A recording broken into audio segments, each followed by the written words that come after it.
Girlfriend ka ng uncle ko. Isusumbong kita paano mo itrato yung mga cheerleaders. Iiwan ka na ng uncle ko. Oh my God! Romeo! Oh no, Romeo. Lagot ka ngayon. Sandali lang. Sino ka ba? Football player, basketball player, o cheerleader? Wala. Ako si Romeo.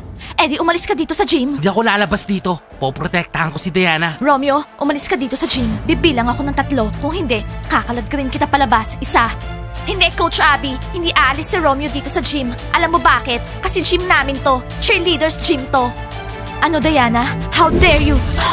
Anyway, girls, ang balita sa school, hindi daw magkasundo si Coach Abby tsaka mga bunnies. Lagi silang nag-aaway. Normal ba yon? Laging nag-aaway yung coach tsaka yung team niya? Ang problema kasi, yung mga bunnies. Ano kayang mangyayari sa susunod?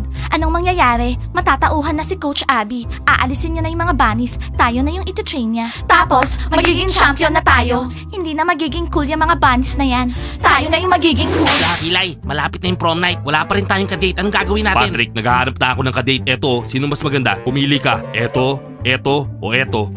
Probasti, paano mo ginagawa yan? Turuan mo naman ako. Patrick, ano na? Pili ka sa kanila. Sino yung gusto mo? Yung pinakauna. Yung pangit. O sige, eto yung sa akin. Solid oh. So pare, akin na lang yung pangit. Bibigay mo sa akin. Hindi no, maghanap ka mag-isa mo. Ang hirap kaya maghanap. Kagabi pa ako sa Corona Store. Abi, ano ba yun? Importante yung pinag-uusapan namin ni Yana at Leila. Para sa country house to. Mike, kailangan natin mag-usap tungkol sa behavior ng mga bunnies na yan. Alam mo ba kung anong mga sinabi nila tungkol sa akin? Abi, relax ka lang. Siyempre, nahihirapan din yung mga girls. Nahihirapan sila? Ako ang nahihirapan. Hindi mo ba naiintindihan, ha? Abi, mababait naman yung mga batang yan. Huwag ka masyado mag-isip.